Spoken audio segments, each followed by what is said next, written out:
Hello दोस्तों, आप सभी का स्वागत है मेरे YouTube channel Jain knowledge hub पर, where you can enhance your knowledge. दोस्तों, आज हम फिर से सीटेट और यूपीटेट के इंपॉर्टेंट क्वेश्चन की सीरीज़ लेकर आए हैं। इस सीरीज़ में आज मेरी ये चौथी वीडियो है। अगर आपको इससे पहली वीडियो, पहली, दूसरी, तीसरी वीडियो देखनी है तो मैं उन वीडियो का लिंक इस वीडियो के डिस्क्रिप्शन में दे दूँगा। तो चलिए शुरू करते हैं। दोस्तों, आज का हमारा पहला क्वेश्चन है, निम्नलिखित में से पिल्सबरी ने मनोविज्ञान को बताया है। आपके ऑप्शंस हैं चेतना का विज्ञान, मन का विज्ञान, आत्मा का विज्ञान और मानव व्यवहार का विज्ञान। तो दोस्तों, हम बात करते हैं कि पिल्सबरी ने कहा क्या था। तो दोस्तों, पिल्सबरी ने बताया था कि मनोविज्ञान मानव व्यवहार का विज्ञान है। ठीक है, तो जब उन्होंने बोला कि मानव व्यवहार का विज्ञान है तो आपका ऑप्शन कौन सा सही होगा? ऑप्शन नंबर डी, यानी आपका सही आंसर होगा ऑप्शन नंबर डी। तो चलिए अगले क्वेश्चन की तरफ बढ़ते हैं दोस्तों। अगले क्वेश्चन में बोला आपको, विलियम वुंट किस प्रकार के मनोविज्ञान के जनक माने जाते हैं। तो दोस्तों, विलियम वुंट, इन्होंने दो विधि दी थी। एक तो प्रयोगात्मक मनोवैज्ञानिक विधि और दूसरी थी इनकी संरचनात्मक विधि। तो सिंपल सी बात है, आपके ऑप्शंस दिए इन्होंने, प्रयोगात्मक मनोविज्ञान, विकासमत मनोविज्ञान, तुलनात्मक मनोविज्ञान, और ऑप्शन डी इन्होंने दिया है आपका उपरोक्त सभी। तो दोस्तों, इसका सही आंसर होगा आपका ऑप्शन नंबर ए, यानी प्रयोगात्मक विज्ञान। ठीक है, अब दोस्तों बात करते हैं कि आपका ये अगला क्वेश्चन में कि विकासात्मक मनोविज्ञान होता क्या है, यानी विकासात्मक मनोविज्ञान आपका होता क्या है। तो दोस्तों, विकासात्मक मनोविज्ञान में क्या होता है कि इसमें एक लंबे समय तक एक व्यक्ति के समूह का अध्ययन किया जाता है। जैसे कि मैं उदाहरण के तौर पर बात करूं कि जिन पियाजे ने अपने 3 बच्चों का व्यवहार एक लंबे समय तक एक निरीक्षण किया और निरीक्षण करने के बाद उन बच्चों के सृजनात्मक विकास का सिद्धांत दिया, यानी कि उन बच्चों के व्यवहार, विचार और आचरण पर उन्होंने एक निरीक्षण किया।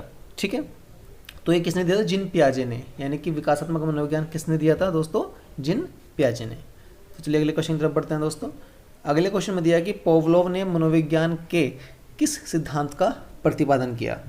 आपके ऑप्शंस हैं प्रयोगात्मक अनुकूलन सिद्धांत, चिरसम्मत अनुकूलन सिद्धांत, अंतर्दृष्टि का सिद्धांत और आपका सूझ का सिद्धांत। तो दोस्तों, इसका सही आंसर होगा आपका चिरसम्मत अनुकूलन का सिद्धांत। ठीक है, यानी आपका ऑप्शन नंबर बी। अगले क्वेश्चन तरफ बढ़ते हैं दोस्तों। अगले क्वेश्चन में आपको बोला है कि व्यक्ति की संवेदना और अभिवृत्ति जानने की सबसे उपयुक्त विधि है। आपके ऑप्शंस हैं निरीक्षण विधि, प्रश्नावली विधि, साक्षात्कार विधि और उपरोक्त सभी। तो दोस्तों, का सही आंसर होगा आपका साक्षात्कार विधि। अब बात करते हैं कि साक्षात्कार विधि होती क्या है। ठीक है, तो दोस्तों, साक्षात्कार विधि में क्या होता है? इस विधि में हम एक मौखिक प्रश्नावली प्रस्तुत करते हैं जिस व्यक्ति को हमें साक्षात करना है। जैसे कि कोई व्यक्ति है, ठीक है, और उसके विचारों और प्रतिक्रियाओं को लिखने के बजाय उसके सम्मुख रहकर उससे बातचीत कर कर हम वो चीज़ें प्राप्त करते हैं। ठीक है, और उसके बाद हम उसकी समस्याओं का समाधान करते हैं। तो दोस्तों, ये विधि आपकी बकिंघम व मुर्रे ने दी थी। बहुत ही इंपॉर्टेंट क्वेश्चन है बच्चों, ये आपकी किसने दी थी? बकिंघम और मुर्रे ने। अब बात करते हैं कि प्रश्नावली विधि किसने दी है।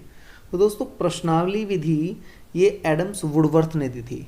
ठीक है, इस विधि में क्या करते हैं, हम सूचनाओं को संकलित करके एक वैकल्पिक प्रश्नों में कोष्टक और लिखित उत्तरों के लिए खाली स्थान उपलब्ध कराते हैं। ठीक है दोस्तों, अब बात करते हैं कि निरीक्षण विधि क्या होती है। तो दोस्तों, निरीक्षण विधि क्या होती है? निरीक्षण विधि को इंग्लिश में हम बोलते हैं इंटरव्यू। ठीक है, और इंटरव्यू ये 2 शब्दों से मिलकर बना है, इंटर और व्यू। दोस्तों, इंटर का मतलब होता है अंदर और व्यू का मतलब होता है देखना, यानी अंदर देखना। तो दोस्तों, निरीक्षण विधि को हम बहिर्दर्शन विधि भी कहते हैं या अवलोकन विधि भी। तो आपको क्वेश्चन आ सकता है कि निरीक्षण विधि किसने दी, बहिर्दर्शन विधि किसने दी या अवलोकन विधि किसने दी। दोस्तों, ये विधि जे.बी. वॉटसन ने दी थी और जे.बी. वॉटसन ने ही व्यवहारवाद का सिद्धांत भी दिया था। ठीक है, तो दोस्तों, इस विधि में हम क्या करते हैं? इस विधि में हम किसी के व्यवहार, आचरण एवं क्रियाओं, प्रतिक्रियाओं आदि को बाहर से देखकर उसकी आंतरिक मन की स्थिति का अनुमान लगा सकते हैं। तो आई होप आपको समझ में आ गया होगा तीनों विधि। तो दोस्तों 104 का आंसर है आपका साक्षात्कार विधि। अगले क्वेश्चन की तरफ बढ़ते हैं दोस्तों। अगले क्वेश्चन में दिया कि प्रथम मनोविज्ञान प्रयोगशाला जर्मनी में कब स्थापित हुई थी? 1878 में, 1879 में, 1880 में और 1892 में। तो दोस्तों सही आंसर होगा आपका ऑप्शन नंबर बी, यानी 1879 में प्रयोगशाला जर्मनी में स्थापित हुई थी। अगले क्वेश्चन दोस्तों, अगले क्वेश्चन में बोला है कि शिक्षा मनोविज्ञान वर्तमान में अपने किस स्वरूप में है? बाल्यावस्था में, जवानी में, शैशवावस्था में और किशोरावस्था में। तो दोस्तों उसका सही आंसर होगा आपका किशोरावस्था अवस्था, यानी कि ऑप्शन नंबर सी। अगले क्वेश्चन पर बढ़ते हैं दोस्तों। अगले क्वेश्चन में बोला है आपका मनोविज्ञान अध्ययन की जेनेटिक विधि को अन्य किस नाम से पुकारा जाता है? आपके ऑप्शंस हैं आनुवांशिक विधि, विकासात्मक विधि, अंतःदर्शन विधि और उपरोक्त सभी। दोस्तों उसका सही आंसर होगा आपका विकासात्मक विधि।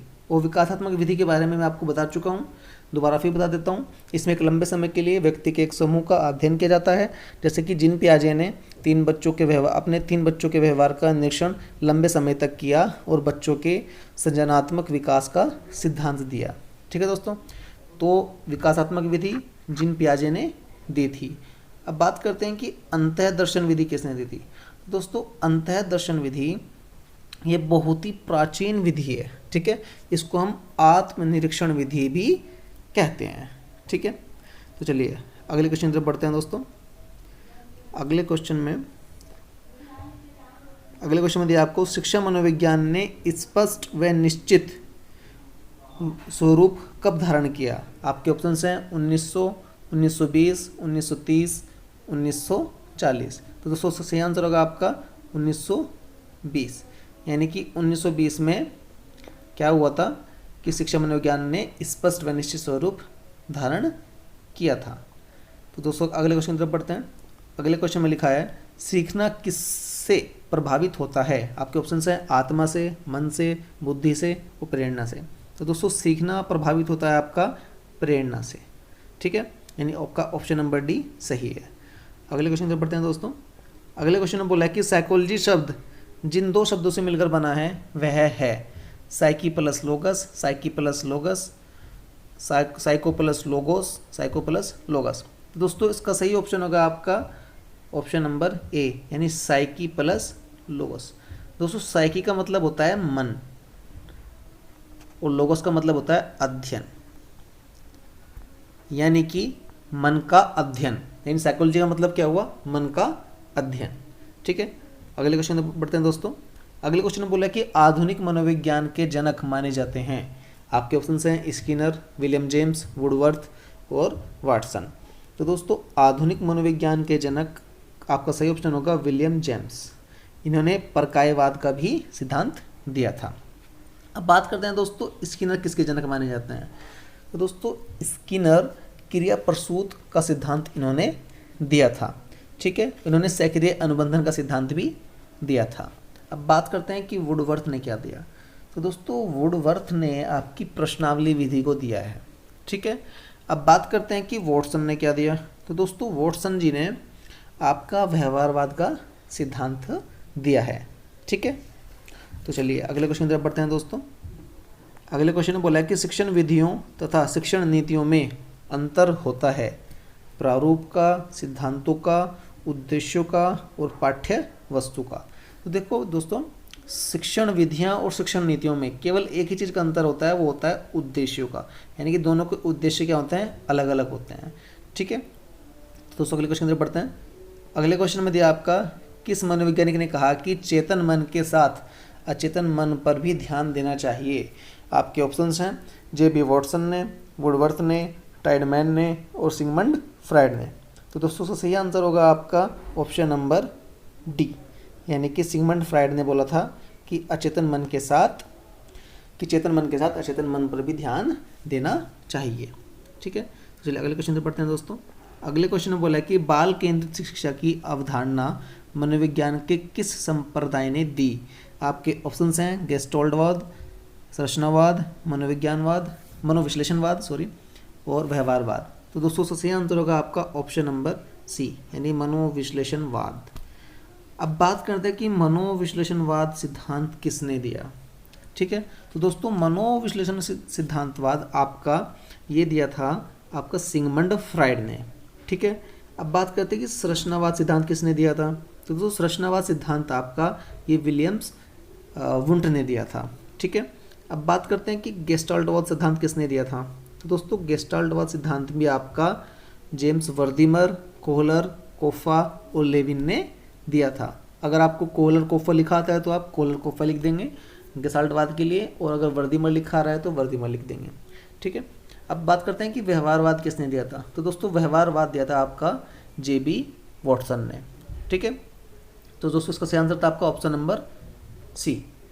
तो अगले क्वेश्चन में पढ़ते हैं दोस्तों। अगले क्वेश्चन में बोला कि खेल को ऐच्छिक तथा आत्म प्रेरित क्रिया किस मनोवैज्ञानिक ने बताया है। ऑप्शन है आपके फ्राइड ने, स्टर्न ने, जेम्स ड्रेवन ने और अरस्तू ने। तो दोस्तों इसका सही आंसर होगा आपका स्टर्न, यानी खेल को ऐच्छिक और आत्म प्रेरित बताया आपका स्टर्न ने। अगले क्वेश्चन में पढ़ते हैं दोस्तों। अगले क्वेश्चन में बोला है कि निम्नलिखित में से समाजमिति विधि के प्रेरणता हैं हर्बर्ट, जीन पियाजे, जे.एल. मोरेनो और थॉर्नडाइक। तो दोस्तों इसका आंसर आपका जे.एल. मोरेनो समाजमिति विधि के जन्मदाता हैं। अगला क्वेश्चन है दोस्तों आपका, बालकों में खेलों से विकसित होने वाली शक्तियां हैं शारीरिक, मानसिक, सामाजिक और उपरोक्त सभी। तो दोस्तों उसका सही आंसर होगा आपका उपरोक्त सभी, क्योंकि खेलों से विकसित आपकी शारीरिक शक्ति भी होती है, मानसिक भी होती है और सामाजिक, यानी कि तीनों की तीनों शक्तियाँ खेल खेलने से विकसित होती हैं, यानी आपका सही आंसर होगा उपरोक्त सभी। अगले क्वेश्चन में पढ़ते हैं दोस्तों। अगले क्वेश्चन में बोला कि मारिया मॉन्टेसरी पद्धति में शिक्षा किस माध्यम से दी जाती है। गीतों द्वारा, खेलों द्वारा, उपहार द्वारा और उपरोक्त सभी माध्यमों द्वारा।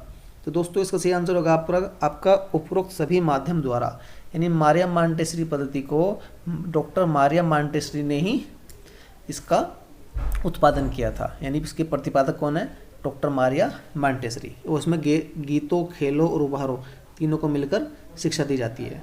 अगले क्वेश्चन पढ़ते हैं दोस्तों। अगले क्वेश्चन बोला कि निम्नलिखित में से क्रिया प्रसूत अनुबंध का सिद्धांत तथा पूर्ण बलन के सिद्धांत के प्रवर्तक कौन हैं। आपके ऑप्शंस हैं बर्कले, थॉर्नडाइक, स्किनर और कोहलर। तो दोस्तों सही आंसर होगा आपका ऑप्शन नंबर सी, यानी क्रिया प्रसूत अनुबंधन का सिद्धांत दिया था स्किनर ने, ठीक है। अगले क्वेश्चन की तरफ बढ़ते हैं दोस्तों। अगले क्वेश्चन में बोला है कि प्रबलन का सिद्धांत किसने प्रस्तुत किया। आपके ऑप्शंस हैं दोस्तों सी.एल. हल ने, थॉर्नडाइक ने, पोवलोव ने और उपरोक्त में से कोई नहीं। तो दोस्तों उसका सही आंसर होगा आपका ऑप्शन नंबर ए, यानी कि सी.एल. हल ने। अब बात करते हैं कि प्रबलन का सिद्धांत होता क्या है। तो देखो दोस्तों, प्रबलन का सिद्धांत को हम गणितीय सिद्धांत, परिकल्पित निगमन सिद्धांत या आवश्यकता अवकलन, जैविकीय अनुकूलन या उद्देश्य प्रवणता सिद्धांत भी कहते हैं, और इसको सी.एल. हल ने दिया था। इसमें दो तरह के प्रबलन होते हैं, प्राथमिक और द्वितीयक। अब बात करते हैं दोस्तों थॉर्नडाइक ने कौन सा सिद्धांत दिया था। दोस्तों थॉर्नडाइक ने आपका दो नियम दिए थे, गौण का नियम और आपका पहला था मुख्य नियम, यानी गौण और मुख्य। तो मुख्य नियम में दोस्तों मुख्य नियम में तीन वो होते हैं, इसमें तीन नियम होते हैं। आपका पहला होता है तत्परता का नियम, दूसरा अभ्यास का नियम और तीसरा प्रभाव का नियम। और आपका गौण के नियम में आपके कितने होते हैं, इसमें भी 5 होते हैं। बहु अनुक्रिया का नियम, मानसिक स्थिति का नियम, आंशिक क्रिया का नियम, समानता का नियम और शास्त्रीय परिवर्तन का नियम।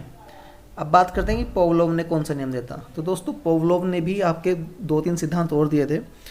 इसका पूरा नाम है आपका इवान पेट्रोविच पोवलोव। इन्होंने पहला सिद्धांत दिया था अनुकूलित अनुक्रिया का सिद्धांत, दूसरा दिया था इन्होंने संबंध प्रत्यावर्तन का सिद्धांत, तीसरा था इनका शास्त्रीय अनुबंधन का सिद्धांत और चौथा था इनका प्रतिस्थापक का सिद्धांत। दोस्तों अगले क्वेश्चन पर पढ़ते हैं। अगले क्वेश्चन में बोला आपका निम्नलिखित में से अधिगम का सिद्धांत नहीं है। ऑप्शन है आपके संबंधवाद का सिद्धांत, डॉपलर सोच का सिद्धांत, अनुकूलित अनुक्रिया का सिद्धांत और पूर्ण बलन का सिद्धांत। तो दोस्तों इसका सही आंसर होगा आपका डॉपलर सोच का सिद्धांत जो है अधिगम का सिद्धांत नहीं है, क्योंकि संबंधवाद, अनुकूलित अनुक्रिया का सिद्धांत और पूर्ण बलन ये तीनों ही अधिगम के सिद्धांत हैं। तो दोस्तों संबंधवाद होता क्या है। तो दोस्तों संबंधवाद को हम अनुक्रिया का सिद्धांत या प्रयास एवं त्रुटि का सिद्धांत या संयोजनवाद का सिद्धांत, अधिगम का बंध सिद्धांत या प्रयत्न एवं मूल का सिद्धांत आदि नामों से भी जानते हैं, जिसको अमेरिकी वैज्ञानिक थॉर्नडाइक ने 1913 में दिया था। कौन सी किताब में?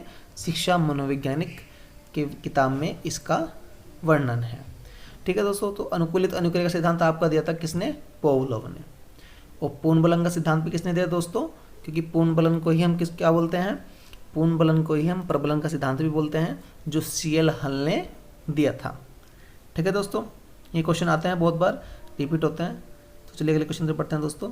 अगले क्वेश्चन में बोला है कि वह प्रथम अमेरिकी वैज्ञानिक मनोवैज्ञानिक जिसने पशुओं पर सर्वप्रथम प्रयोग किए। आपके ऑप्शन हैं बागले, कोहलर, थॉर्नडाइक और कोफ्फा। तो दोस्तों इसका सही आंसर होगा आपका थॉर्नडाइक, यानी प्रथम अमेरिकी मनोवैज्ञानिक जिसने पशुओं पर प्रयोग किया वो था आपका थॉर्नडाइक, यानी कि एडवर्ड एल थॉर्नडाइक। अगले क्वेश्चन पे बढ़ते हैं दोस्तों। अगले क्वेश्चन में बोला है कि निम्नलिखित में से कौन से मनोवैज्ञानिक का मनोविज्ञान बंद मनोविज्ञान या संयोजनवाद कहलाता है। आपके ऑप्शन हैं दोस्तों बागले का, थॉर्नडाइक का, कोफ्फा का और थॉर्नडाइक का। सॉरी, इसमें 2 ऑप्शन थॉर्नडाइक आ गया। तो दोस्तों इसका सही आंसर होगा आपका थॉर्नडाइक। अभी मैंने आपको बताया था कि संयोजनवाद, संबंधवाद सब एक ही चीज़ होती है। तो इसका सही आंसर होगा दोस्तों B और D, क्योंकि दोनों ही ऑप्शन क्या हैं? थॉर्नडाइक हैं। ठीक है दोस्तों, तो अगले क्वेश्चन पर बढ़ते हैं दोस्तों। हमारा लास्ट क्वेश्चन आज का, गेसाल्ट के सिद्धांत का शिक्षा में अनुप्रयोग है। आपके ऑप्शन हैं स्थिति का स्पष्ट संगठन, अधिगम स्तर के अनुकूल परिस्थितियों का निर्माण, स्वक्रिया द्वारा खोज हेतु प्रोत्साहन और उपरोक्त सभी। दोस्तों का सही आंसर होगा आपका ऑप्शन नंबर D, यानी कि उपरोक्त सभी। तो दोस्तों आज के लिए हम इतना ही रखेंगे, अगली वीडियो में इससे आगे क्वेश्चन लेके आऊँगा मैं। तो दोस्तों अगर आपको मेरी वीडियो अच्छी लगी है तो प्लीज़ मेरी वीडियोज़ को लाइक कीजिए, शेयर कीजिए और चैनल को सब्सक्राइब कीजिए। Thank you.